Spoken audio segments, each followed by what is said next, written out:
Welcome back dear students. कैसे हैं आप लोग।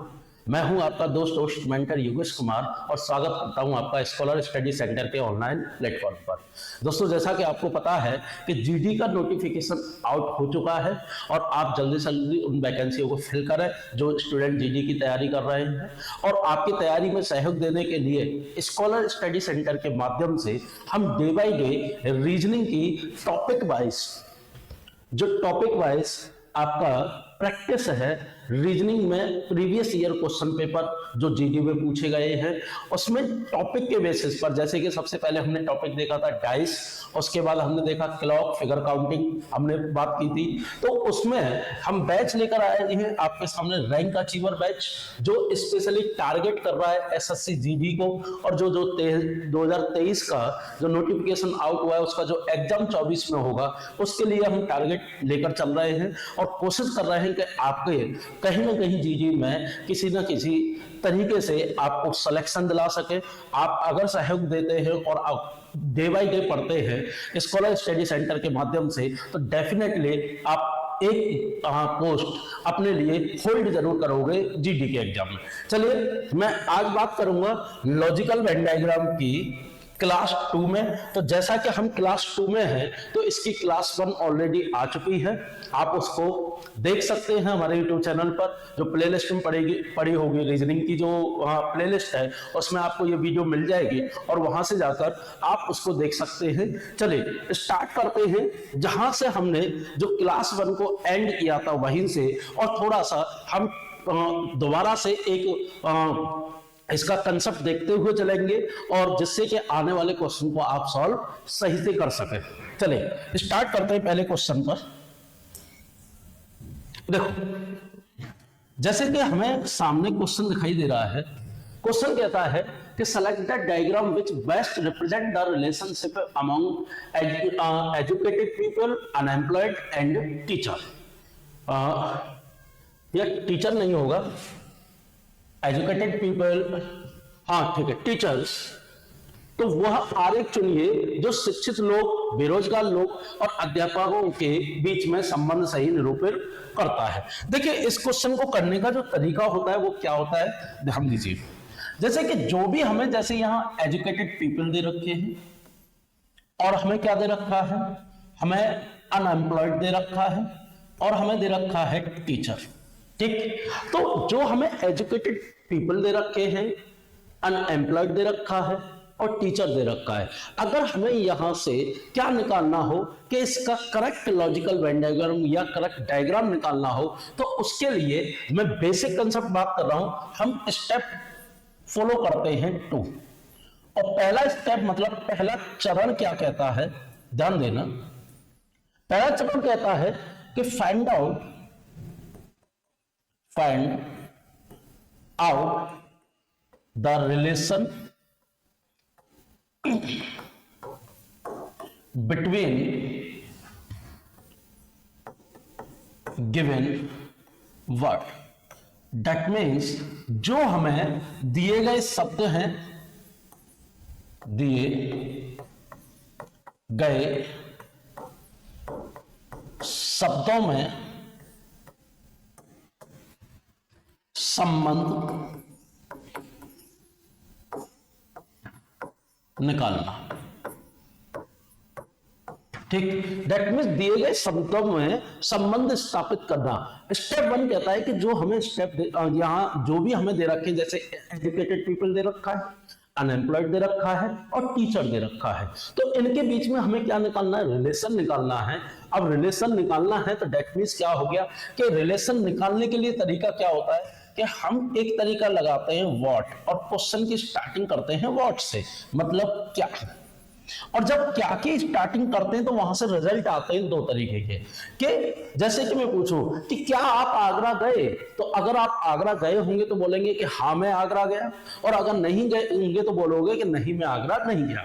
ऐसे ही हम यहाँ रिलेशन निकालते हैं इनके बीच में, कैसे कि अनएजुकेटेड पीपल जो है, सॉरी एजुकेटेड पीपल जो है मतलब जो शिक्षित है व्यक्ति, क्या वो बेरोजगार हैं।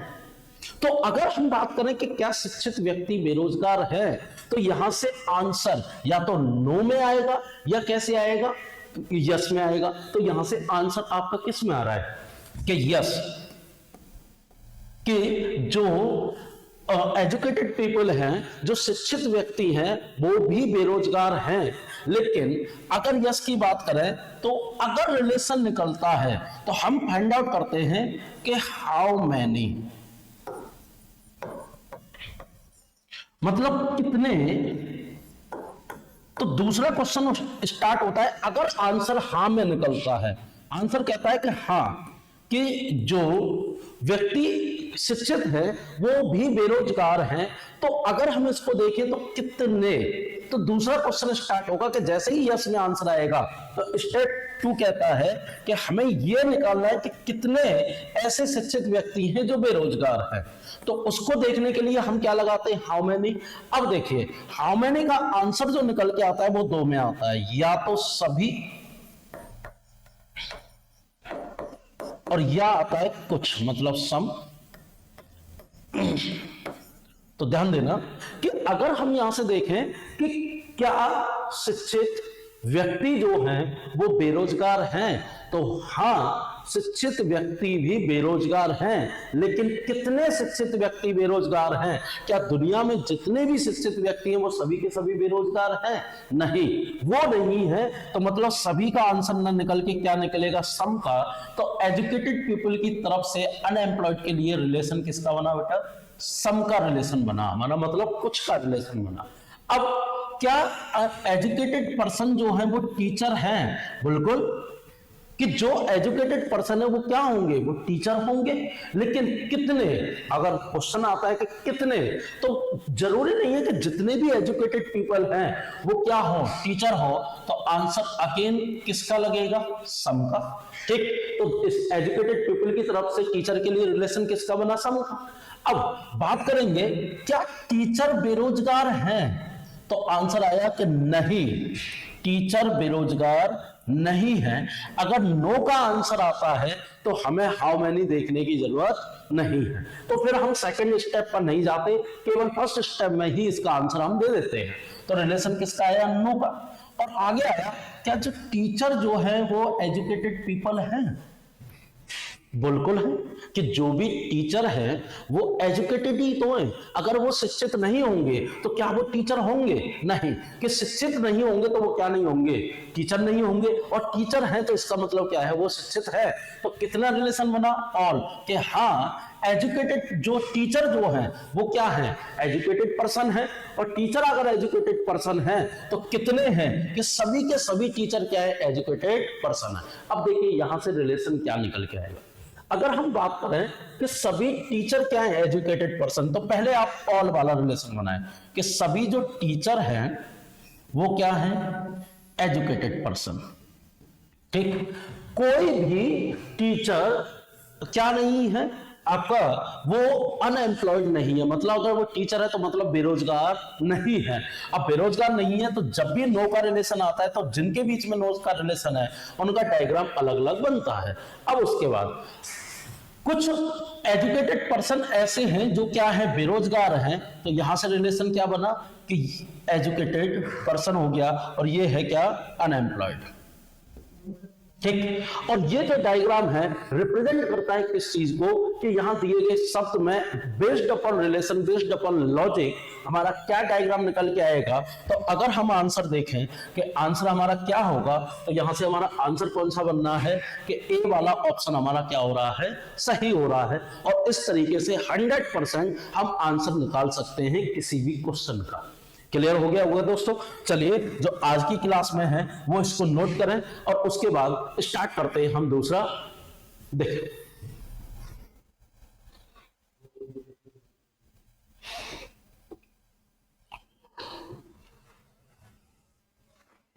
नोट हो गया होगा दोस्तों।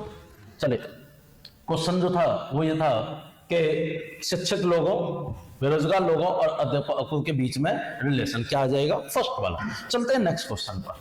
देखिए अगला क्वेश्चन कह रहा है which diagram is represents village, district and state. देखिए अगर हम विलेज, डिस्ट्रिक्ट एंड स्टेट की बात करें तो इसमें जो छोटी एंटिटी है वो किसकी है, विलेज की। बहुत सारे विलेजेस, बहुत सारे कस्बों से मिलकर क्या बनता है, एक डिस्ट्रिक्ट बनता है, ठीक। और बहुत सारे डिस्ट्रिक्टों से मिलकर क्या बनता है, एक राज्य बनता है। और बहुत सारे राज्यों से मिलकर क्या बनता है, एक देश बनता है। और बहुत सारे देशों से मिलकर क्या बनता है, एक जो विश्व बनता है, ठीक। तो अगर हम बात करें कि यहां से जो चलने का जो तरीका क्या होता है, कि हम देखेंगे कि क्या जो विलेज है उनसे मिलकर डिस्ट्रिक्ट बनता है, बिल्कुल, कि जितने भी विलेज हैं उनसे मिलकर क्या बनेगा, डिस्ट्रिक्ट। तो सभी विलेज किसके अंदर आएंगे, डिस्ट्रिक्ट्स के अंदर। और सभी डिस्ट्रिक्ट्स किसके अंदर आएंगे, स्टेट के अंदर। तो अगर हम बात करें कि जो विलेज है वो सारे के सारे पार्ट किसके होते हैं, डिस्ट्रिक्ट के। और जितने भी डिस्ट्रिक्ट हैं वो पार्ट किसके होते हैं, स्टेट के। तो आंसर हमारा कौन सा हो गया, बी वाला ऑप्शन। क्लियर है दोस्तों, सिंपल सा तरीका है। चलिए बढ़ते हैं आगे और देखते हैं अगले क्वेश्चन को। देखिए दोस्तों, क्वेश्चन कह रहा है which of the following figure is correctly represent the relationship of elephant, wolf and animals। निम्नलिखित में से कौन सी आकृति सही तरीके से हाथी, भेड़िए और जानवर को प्रदर्शित करती है। तो देखो किस किस की बात कर रहा है, हाथी, भेड़िए और जानवर। तो मतलब एलिफेंट, ठीक, वॉल्फ एंड एनिमल, इनको रिप्रेजेंट करती है। तो देखिए यहां से अगर बात करें तो क्या जो एलिफेंट है वो वॉल्फ है, तो आंसर किसका आया, नो का, नहीं। जो एलिफेंट है वो क्या नहीं है, वॉल्फ नहीं है। क्या जो वॉल्फ एलिफेंट है वो एनिमल है, यस।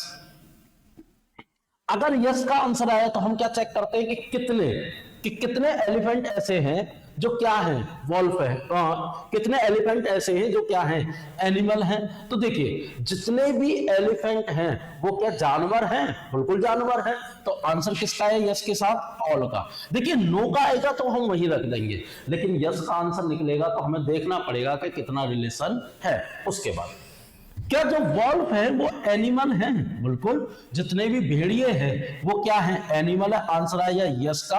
और यस में मतलब हाउ मैनी, कितने, तो मतलब आंसर आया ऑल, मतलब जितने भी आपके भेड़िए हैं वो क्या है, एनिमल है। क्या एनिमल में केवल एलिफेंट और वॉल्फ ही हैं, नहीं, बहुत सारे ऐसे प्रजाति हैं जो किसमें आती हैं, एनिमल में, इनके अलावा। तो आंसर क्या बना कि यहां से हमें दिखाई दे रहा है कि जो एलिफेंट है और जो वॉल्फ है वो उनके बीच में नो का रिलेशन है, मतलब कोई भी रिलेशन नहीं है। लेकिन दोनों के दोनों पार्ट किसके हैं, एनिमल के। दोनों के दोनों पार्ट किसके हैं, एनिमल के। और ये ऑप्शन हमारा कौन सा होगा, ए वाला। और यही क्या होगा, आंसर। समझ में आ गया होगा दोस्तों, क्लियर है। चलो मैं बढ़ता हूं अगले क्वेश्चन पर और देखते हैं अगले क्वेश्चन को। देखिए क्वेश्चन सिंपल है, which of the following is figure correctly represent the relationship of thief, judge and criminal। आया वो क्वेश्चन है, इंपोर्टेंट है, ठीक, और बहुत बार एग्जाम में पूछा गया है। देखिए क्या कह रहा है कि निम्नलिखित में से कौन सी आकृति सही तरीके से चोर, जज, अपराधी के बीच में संबंध को दर्शाती है। जैसे कि अगर हम बात करें थीफ मतलब चोर, उसके बाद अगला है जज एंड क्रिमिनल, ठीक है। अगर हम इसको रिप्रेजेंट करके देखें और इसका डायग्राम बनाएं तो सिंपल तरीका वही कि जो थीप है क्या वो जज है, तो आंसर आएगा नहीं, कि कोई भी थीप क्या नहीं है, जज नहीं है। क्या जो जज है वो थीप है, नहीं, जज जो होता है वो थीप नहीं होता। क्या जो थीप है वो क्रिमिनल है, यस। आंसर आया कि हाँ, जो थीप होता है वो एक क्रिमिनल होता है। लेकिन कितने थीप ऐसे हैं जो क्रिमिनल हैं, तो आंसर आएगा कि जितने भी चोर जो होते हैं वो अपराधी होते हैं। आंसर किसका आया, ऑल का। उसके बाद क्या जो क्रिमिनल हैं वो थीप हैं, हाँ क्रिमिनल भी थीप होते हैं, लेकिन कितने। तो अगर आंसर यस का है तो हम देखेंगे हाउ मैनी, तो कितने क्रिमिनल ऐसे हैं जो थीप हैं। तो हमें मालूम पड़ेगा कि कुछ क्रिमिनल ऐसे हैं जो चोर हैं और कुछ क्रिमिनल ऐसे हैं जो इसके अलावा कुछ और काम करते हैं। उसके बाद क्या जज क्रिमिनल होता है, नहीं, जज क्रिमिनल नहीं होता और क्रिमिनल भी क्या नहीं होता, जज नहीं होता। अब यहां से आंसर को जरा देखिए कि जज का थीप से और क्रिमिनल से कोई भी रिलेशन नहीं है, तो जो जज है वो जो है उसका डायग्राम क्या होगा, सबसे अलग। लेकिन थीप, कितने थीप क्रिमिनल है, सभी, तो थीप को हम कहां ले गए, क्रिमिनल के अंदर। और कितने क्रिमिनल क्या है, थीप है सम, तो क्रिमिनल आ जाएगा बाहर, थीप आ जाएगा अंदर, और सबसे बाहर रहेगा जज। और यही हमारा आंसर होगा, जो कि कौन सा है, ऑप्शन नंबर सी। क्लियर है दोस्तों, समझ में आ गया होगा। इंपोर्टेंट क्वेश्चन है, बना लो इसको।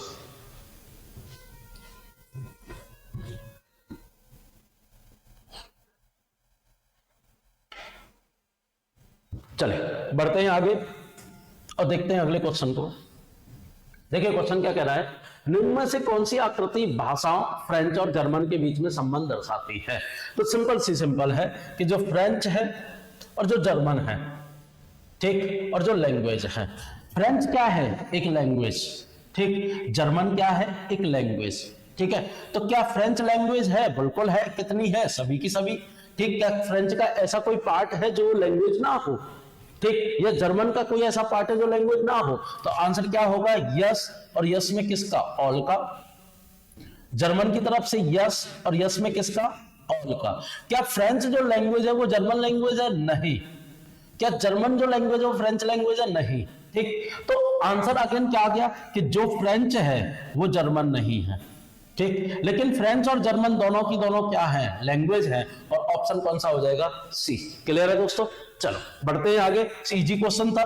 देखो अगला क्वेश्चन कह रहा है कि निम्न में से कौन सी आकृति मेज और कुर्सियां और फर्नीचर के बीच में संबंध दर्शाती है। मेज, कुर्सियां और फर्नीचर के बीच में संबंध दर्शाती है, तो ध्यान दीजिएगा कि जो भी आपकी चेयर है और जो भी टेबल है, ठीक, और जो फर्नीचर है, यहां से अगर बात करें तो जितनी भी चेयर है वो क्या है, फर्नीचर। भाई जितनी भी चेयर क्या है, फर्नीचर। जितनी भी टेबल क्या है वो क्या है, फर्नीचर, ठीक। लेकिन क्या चेयर जो है वो टेबल है, नहीं। टेबल जो चेयर है, नहीं।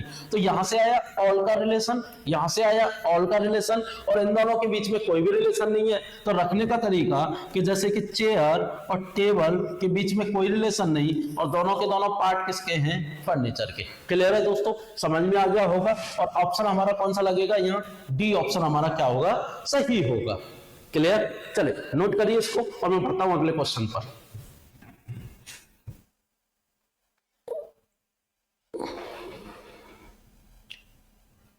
चल देखते हैं अगला क्वेश्चन।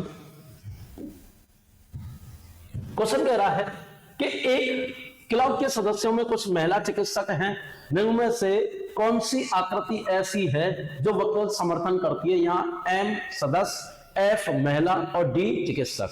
मतलब जो सदस्य, महिला और चिकित्सक इसको निरूपित करती है, वो हमें आकृति देनी है। देखिए एक क्लब है, क्लब में जो सदस्य होते हैं उसमें मेल होंगे, फीमेल होंगे, ट्रांसजेंडर होंगे, ठीक। अब यहां क्या दे रखा है, फीमेल, तो फीमेल पार्ट होंगे किसके, क्लब के, ठीक। तो अगर हम फीमेल बात करें और बात करें मेंबर की और बात करें डॉक्टर की, देखिए क्या जो फीमेल हैं वो क्लब की सदस्य हैं, बिल्कुल हैं।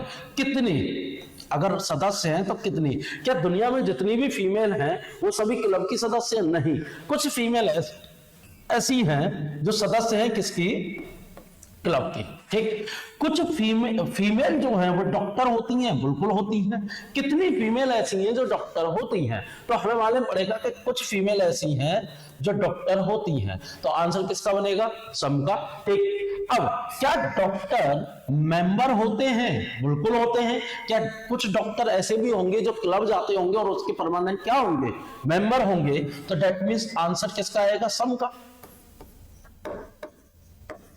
ठीक। अब यहां से अगर देखें कि रिलेशन क्या बनेगा, रिलेशन बनेगा यहां से कि जो आपके मेंबर हैं उसमें कुछ फीमेल हैं और कुछ डॉक्टर हैं, ठीक। ये हमारा ऑप्शन क्या निकल के आएगा, हमारा ऑप्शन क्या होगा, सही। अब दोस्तों अगर ये वाला ऑप्शन ना दे रखा हो, ठीक, तो हम यहां किसको लगा देंगे, हम यहां लगा देंगे किसको, बी वाले ऑप्शन को। किसको लगा देंगे? बी वाले ऑप्शन को। ठीक, अब ये क्यों नहीं होगा? ये इसलिए नहीं होगा कि ये सारी की सारी फीमेल को रिप्रेजेंट कर रहा है। देखिए, मेंबर से फीमेल का भी सम का रिलेशन है, डॉक्टर का भी सम का रिलेशन, लेकिन इन दोनों में भी सम का रिलेशन है, तो ये तो हमें दे रखा है। लेकिन अगर ये ऑप्शन ना हो आपके सामने तो ये क्वेश्चन टेक्निकली गलत होता है। लेकिन अगर ये ना हो तो रीजनिंग में लॉजिकल वेन डायग्राम में एक कंसेप्ट ये कहता है कि आप इसके अलावा फिर ये वाले ऑप्शन को टिक कर सकते हैं कि मेंबर में फीमेल और डॉक्टर दोनों के दोनों क्या होंगे? सदस्य होंगे। और ऑप्शन क्या लगाया जाएगा? अब यहां बी। क्लियर है दोस्तों? समझ में आ गया होगा? नोट कर लो, इंपॉर्टेंट चीज है कि अगर ये वाला ऑप्शन ना हो तो हम कौन सा लगाएंगे? ये वाला ऑप्शन। चलिए बढ़ते हैं आगे और देखते हैं अगले क्वेश्चन को। देखिए, क्वेश्चन कह रहा है कि वो आकृति निकालिए जो संगीतकारों, वाद्यकारों और वायलिन बजाने वाले को प्रदर्शित करता है। देखिए, जितने भी वायलिन बजाने वाले होते हैं, ठीक, वो क्या हैं? वाद्यकार हैं, और दोनों की दोनों क्या हैं? संगीतकार हैं। तो जितने भी वायलिन बजाने वाले हैं वो क्या हैं? अगर ये वायलिन है, ठीक, तो जितने भी वायलिन बजाने वाले वो क्या है? वो एक वाद्यकार है। और जो वाद्यकार है मतलब क्या है? म्यूजिशियन है। और जो म्यूजिशियन या वायलिन बजाने वाले वो क्या है? आपके संगीतकार। तो डेट मीन्स क्या हो जाएगा? ये संगीतकार, डेट मीन्स सिंगर। ठीक, तो डेट मीन्स क्या हो जाएगा? क्या आंसर हमारा कौन सा सही हो जाएगा? ए वाला। क्लियर है? चलो बढ़ते हैं आगे और देखते हैं अगले क्वेश्चन को।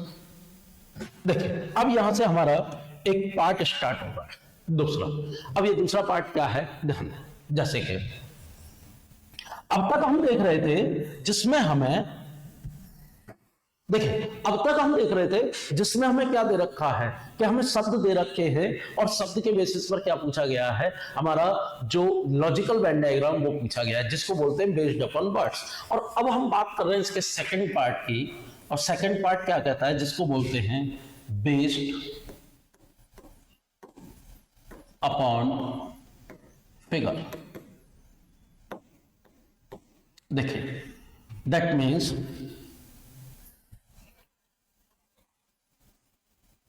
आकृति के आधारित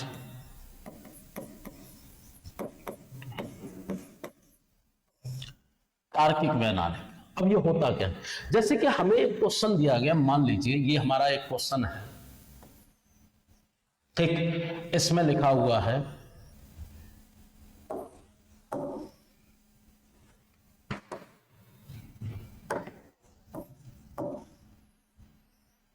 जैसे 1 2 3 4 5 6 एंड 7। ठीक, ये लिखा हुआ है। कहेगा इसमें कि दी गई आकृति में जो त्रिभुज है वो रिप्रेजेंट करता है किनको?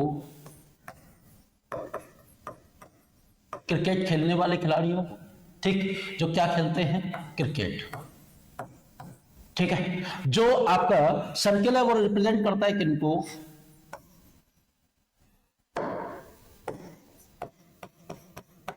हॉकी प्लेयरों को। और जो आपका जो स्क्वायर है वो रिप्रेजेंट करता है किसको? फुटबॉल खेलने वाले व्यक्तियों को। ठीक, तो अगर हम यहां से बात करें कि जो हमारा जो तार्किक वैन आरेख है वो रिप्रेजेंट करता है किसको? क्रिकेट खेलने वाले, हॉकी खेलने वाले और फुटबॉल खेलने वाले प्लेयरों को। अब यहां से क्वेश्चन जब भी आपको नंबर के बेसिस पर पूछा जाएगा तो दोस्तों ये तरीके का क्वेश्चन दो तरीके का एग्जाम में आता है।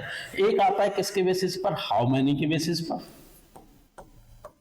और दूसरा आता है किसके बेसिस पर? विच पार्ट के बेसिस पर। देखिए, हाउ मैनी दैट मीन्स कितने, और विच पार्ट दैट मीन्स कौन सा भाग। अब देखो, इसको अगर हम क्वेश्चन को करें कि क्वेश्चन का जो लिखने का तरीका है वही इसका क्या बनता है? वही कंसेप्ट बनता है। ध्यान देखिए, जैसे कि क्वेश्चन हमारा एक है जिसमें लिखा हुआ है कि हाउ मैनी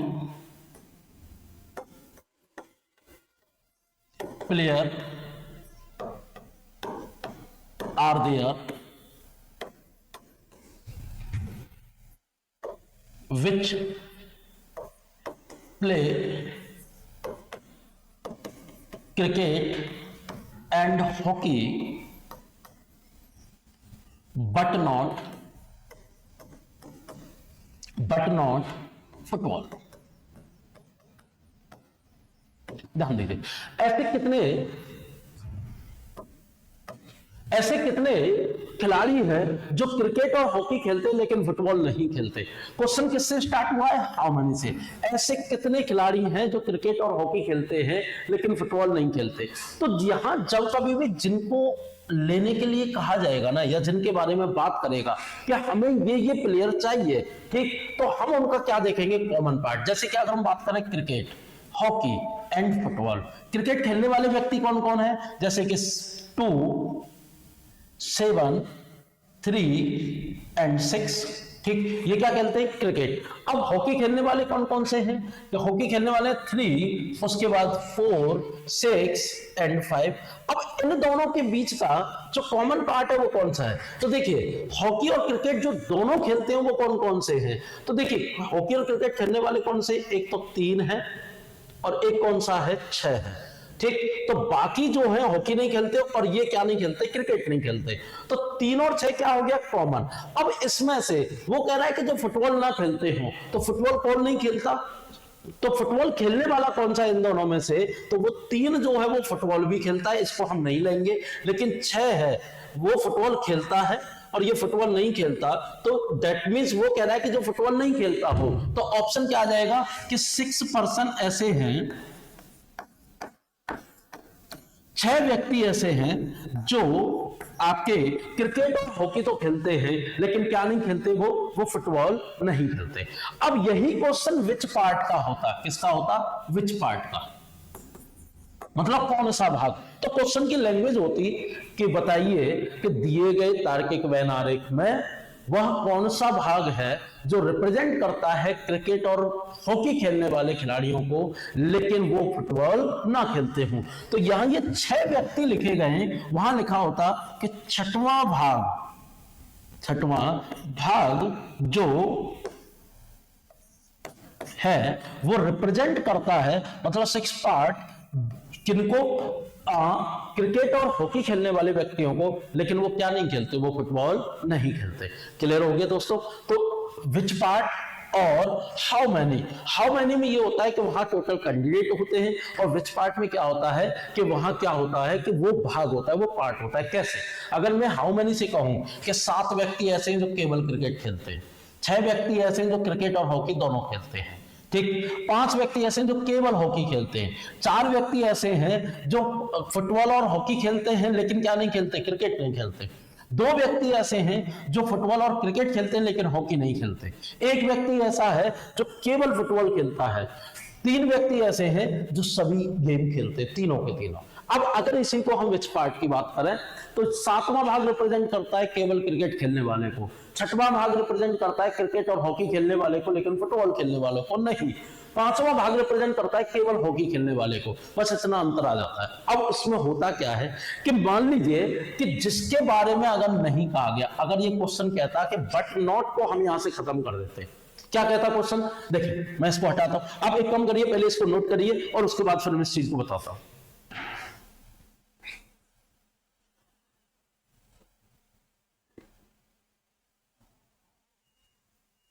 चलिए, नोट हो चुका होगा। अब देखिए, जैसे सपोज करिए यहां से ये क्वेश्चन इतना होता और केवल ये क्वेश्चन पूछा जाता, कह रहा है, और क्वेश्चन स्टार्ट हो रहा है किसके साथ? हाउ मैनी के साथ। किसके साथ स्टार्ट हो रहा है?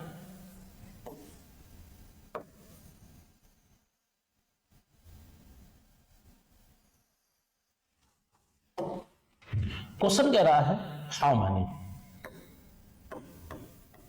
कह रहा है कि ऐसे कितने खिलाड़ी हैं जो क्रिकेट और हॉकी खेलते हैं। मतलब किस किस की बात कर रहा है कि क्रिकेट खेलते हो और हॉकी खेलते हो। तो क्रिकेट और हॉकी दोनों का जो कॉमन पार्ट है वो क्या क्या है? 6 है और कौन सा है? 3 और 6। ठीक, कॉमन पार्ट जो अभी हमने थोड़ी देर पहले निकाला था। लेकिन अब क्या यहां फुटबॉल को हटाने के लिए बोल रहा है? नहीं, अब फुटबॉल को हटाने के लिए नहीं बोल रहा। अगर फुटबॉल को वो हटाने के लिए नहीं बोल रहा तो ध्यान रखना कि इस तरीके के क्वेश्चन में जब तक हम किसी व्यक्ति को या किसी भाग को नहीं हटाएंगे तब तक उसको हटाने के लिए ना कहा जाए।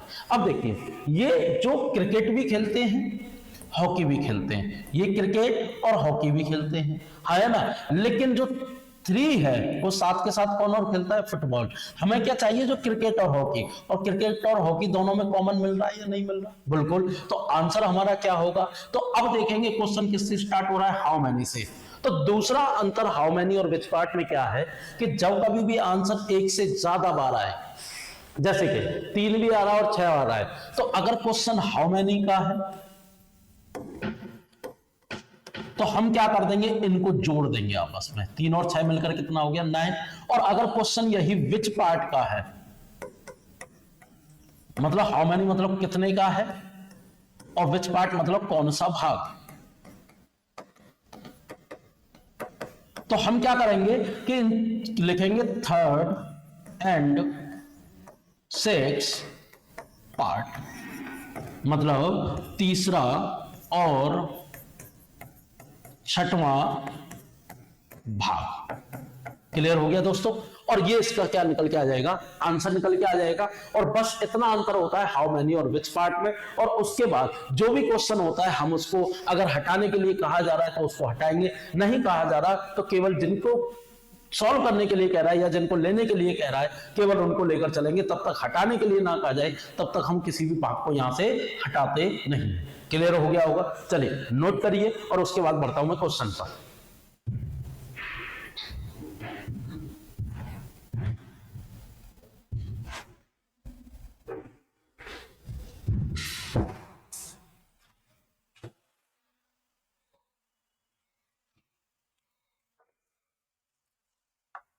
चलिए नोट कर चुके होंगे, देखते हैं क्वेश्चन। देखते हैं क्वेश्चन कह रहा है कि निम्नलिखित in the given diagram rectangle represent the male, circle represent the actor and triangle singer, which number are represent male singer। अब which है that means which parts represent कर रहा है, वो कौन सा है जो मेल सिंगल को रिप्रेजेंट कर रहा है। अब देखिए यहां से कह रहा है कि rectangle represents the male, rectangle किसको रिप्रेजेंट कर रहा है? मेल को, ठीक है। उसके बाद सर्कल रिप्रेजेंट कर रहा है किसको? एक्टर को, ठीक। और उसके बाद क्या कह रहा है कि जो आपका ट्रायंगल रिप्रेजेंट करता है किसको? सिंगर को, ठीक है। तो वो कह रहा है कि किस संख्या वाला खंड पुरुष गायकों का द्योतक है, मतलब जो पुरुषों को और गायकों को रिप्रेजेंट कर रहा है वो कौन सा है। तो दोनों का जो कॉमन पार्ट है वो कौन सा है दोस्तों? ये पूछा जा रहा है। तो कॉमन पार्ट कौन सा है? 3। और यही क्या हो जाएगा? आंसर, ठीक है। मतलब तीसरा भाग रिप्रेजेंट कर रहा है किसको? जो आपके पुरुष गायक है। समझ में आ गया? चलिए अगला क्वेश्चन देखें। नेक्स्ट क्वेश्चन कह रहा है कि how many educated people are unemployed, ठीक है। देखिए वो कह रहा है कि ऐसे कितने व्यक्ति हैं जो अनएम्प्लॉयड हैं, मतलब जिनके पास नौकरी नहीं है। अब कह रहा है कि सर्कल रिप्रेजेंट कर रहा है ग्रामीण को, ये कर रहा है नौकरी पेशा को। तो हम क्या करेंगे? यहां से इनको हटाकर जो बचा हुआ है उसको हम लेके चलेंगे। और बचा हुआ यहां से कितना है कि 34, 22, 16। अब इनमें से कौन सा ऑप्शन दे रखा है? तो हमें ऑप्शन कौन सा मिल रहा है? केवल 16। यही क्या हो जाएगा? हमारा ऑप्शन हो जाएगा कि 16 व्यक्ति ऐसे हैं जो क्या नहीं है, जिनके पास नौकरी नहीं है। और अगर नॉर्मली अगर इसका आंसर हम देखें तो इन तीनों को ऐड करके हमारा आंसर निकल के आएगा कि 16 प्लस 22 प्लस 34 क्या हो जाएगा? 6 and 2 12 and 4 and 2 6 and 1 7। Answer total कितना हो जाएगा? 72। अगर ऑप्शन नहीं दे रखा तो जिसमें से जो ऑप्शन दे रखा है वही क्या होगा? हमारा आंसर होगा। चलिए अगला क्वेश्चन देखें। अगला क्वेश्चन कह रहा है कि how many rural people are educated, ऐसे कितने ग्रामीण व्यक्ति हैं जो शिक्षित हैं। अब देखिए ये क्या है? शिक्षित वाला है, ये नियुक्ति पेशा का है, ये किसका है? ग्रामीण का। पिछला वाला ही क्वेश्चन है। अब कह रहा है कि ऐसे कितने ग्रामीण व्यक्ति हैं, तो ग्रामीण व्यक्ति कौन सा है? ये वाला। जो क्या है? शिक्षित हैं, जो साथ के साथ क्या हैं, शिक्षित हैं। अब देखो इसमें से ऑप्शन कौन सा दे रखा है कि ग्रामीण ये है, शिक्षित ये है। अब देखो यहां से एक तो हमारा दोनों का कॉमन निकल के आ रहा है, शिक्षित और ग्रामीण का क्या 22, और एक कॉमन निकल के आ रहा है 6। ठीक, क्या निकल के आ रहा है 6। अब देखिए यहां से अगर हम ऑप्शन की बात करें कि ऑप्शन क्या निकलेगा, तो क्वेश्चन किसके साथ है, हाउ मेनी के साथ, और हाउ मेनी के साथ है तो हम इसको दोनों को क्या कर देंगे, ऐड। तो आंसर हमारा क्या निकल के आएगा कि 28 व्यक्ति ऐसे हैं जो ग्रामीण के साथ साथ क्या है, शिक्षित है, या शिक्षित के साथ साथ क्या है, ग्रामीण है। क्लियर है दोस्तों। चलिए अगला क्वेश्चन देखते हैं। अगला क्वेश्चन कह रहा है कि how many singer are neither player और नॉट टीचर। देखिए ऐसे कितने खिलाड़ी जो गायक हैं, अब गायक को रिप्रेजेंट कर रहा है आपका ये वाला स्क्वायर, जो ना तो खिलाड़ी मतलब ना तो सर्कल में आते हैं और ना ही क्या है आपके अध्यापक हैं। तो केवल व केवल आंसर क्या हो गया 28। मतलब सिंपल का सिंपल ओनली सिंगर कौन कितने हैं 28। क्लियर हो गया। चलो आगे बढ़ते हैं और देखते हैं अगले क्वेश्चन को। क्वेश्चन कह रहा है कि how many rural uneducated people are unemployed. मतलब ऐसे कितने ग्रामीण अशिक्षित पर बेरोजगार से लगे लोगों की संख्या कितनी है। मतलब ऐसे जो ग्रामीण हैं जो साथ के साथ बेरोजगार हैं उनकी संख्या कितनी है, यह पूछा जा रहा है। तो देखिए अगर हम बात करें कि ऐसे ग्रामीण जो क्या है, जो रोजगार से लगे हुए हैं मतलब एम्प्लॉयड हैं, ऐसे कितने हैं। तो देखिए जो ग्रामीण हो और जिनके पास रोजगार हो तो वो ऑप्शन कितना होगा, तो ऑप्शन हमारा कितना है, एक तो आएगा 10, एक आएगा 6, क्योंकि शिक्षित है या नहीं उसको हटाने के लिए नहीं बोला गया। क्या इन दोनों को मर्ज करने पर 16 जो है वो ऑप्शन में दे रखा है, नहीं। तो फिर इन दोनों का कॉमन पार्ट देखो, कॉमन कितना है 10, और वही क्या होगा हमारा आंसर। क्लियर है दोस्तों, समझ में आ गया होगा। चले बढ़ते हैं आगे और देखते हैं अगले क्वेश्चन को। लास्ट क्वेश्चन कह रहा है कि कितने खिलाड़ी फुटबॉल और हॉकी खेलते हैं लेकिन क्रिकेट नहीं खेलते। देखिए जो फुटबॉल और हॉकी खेलते हो लेकिन क्रिकेट ना खेलते हो ऐसे कितने खिलाड़ी हैं, तो ऑप्शन मिल रहा है फुटबॉल और हॉकी दोनों खेलते हो, क्रिकेट ना खेलते हो 15, जो दोनों में कॉमन होगा वही क्या होगा आंसर, टैक्स है।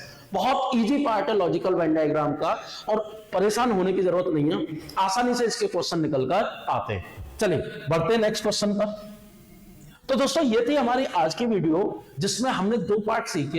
एक तो हमने सीखा कि वर्ड्स के बेसिस पर हम क्वेश्चन को कैसे कर सकते हैं, दूसरा हमने सीखा कि हम फिगर के बेसिस पर क्वेश्चन आता है तो उसको कैसे कर सकते हैं। चलिए मैं लेकर आऊंगा नेक्स्ट वीडियो आपके सामने, अगर वो टॉपिक की हो सकती है लॉजिकल वेन डायग्राम की, और हम मिलेंगे नेक्स्ट वीडियो में। तब तक के लिए आप बने रहिए स्कॉलर स्टडी सेंटर पर। मुझे इजाजत दीजिए, जय हिंद, थैंक यू।